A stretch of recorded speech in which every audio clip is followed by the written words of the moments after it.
Hey guys, Loftinger here as always, and welcome to the pros and cons of the latest update of Heroes and Generals, the Churchill build. Not that guy a lot of you guys are thinking of, but named after this guy instead. Now, I understand that this will be the third in a row Heroes and Generals video uploaded on my channel, but I figured many people are keen to knowing whether the new additions are worth a buy or not, as well as the final burden of this update.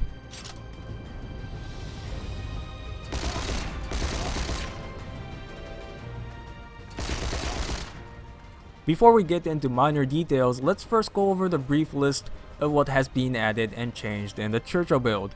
Of course, I won't be covering everything in this video, so whoever is interested in seeing the full changelog should visit the official Heroes and Generals forum and take a look at the news Rito posted about a day ago.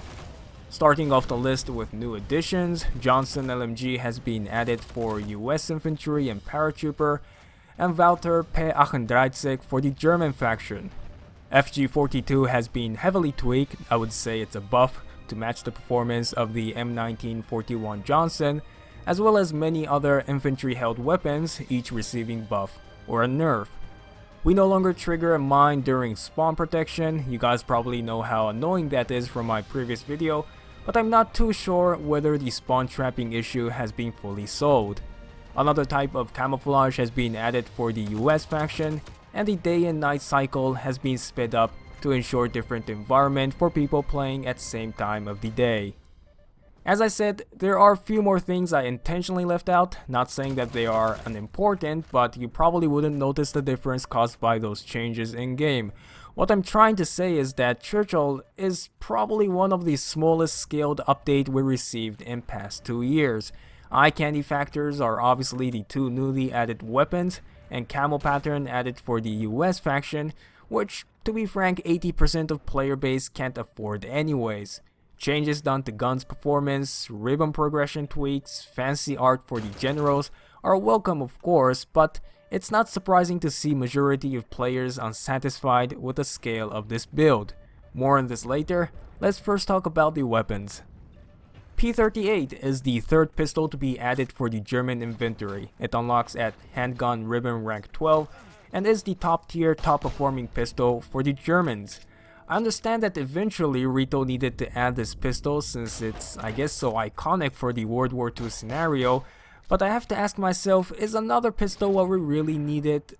Me personally, after purchasing the Lugar with 150,000 credits as well as spending 300,000 for its paint pattern, I was not so intrigued to get the P38 just for slightly better performance, but I know that there are a lot of players happy with this addition, so I'm not going to bash Rito too much on this.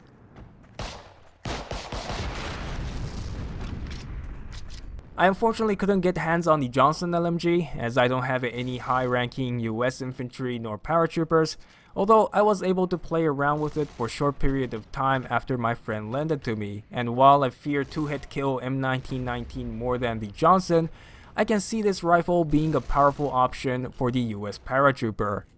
There was a big discussion going on after Rito first revealed Johnson in their livestream.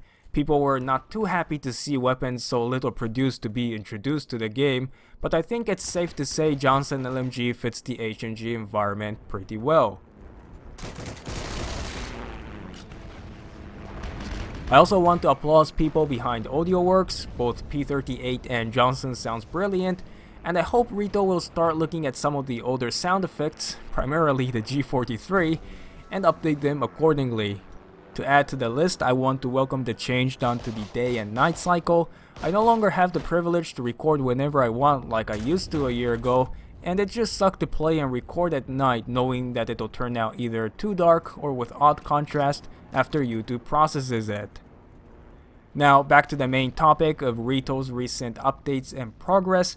I want to ask you guys one question here. What has been added to Heroes and Generals in past couple updates that you consider new? You might be thinking the Panther, Lux, Johnson, Weasel, T-70 Spag, which nobody even uses it, but are they really new? It's true that we saw a lot of new weapons, vehicles being added since Zukov, but I think Rito hasn't added anything new in a sense that they actually change and affects the gameplay.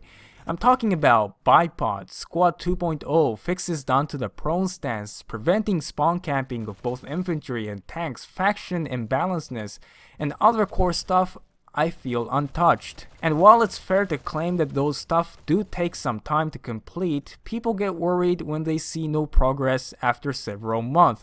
It doesn't matter whether the brand new squad system or bipod function is near complete and ready for next update. Community, especially of free-to-play games, are quite selfish that we need to see some progress or rough roadmap once in a while, otherwise we'd feel ignored.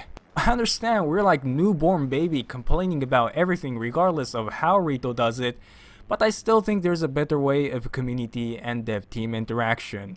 Ditch your habit of adding few new weapons and calling it a brand new build, cause it isn't. Start working on what's actually important, and if that's what you're already doing, maybe show some progress to calm down the salty community. With all that said, I still very much enjoy playing Heroes and Generals. I'm sure you do as well, regardless of all the issues. Hope you guys enjoyed the video as always, and I'll see you in the next one.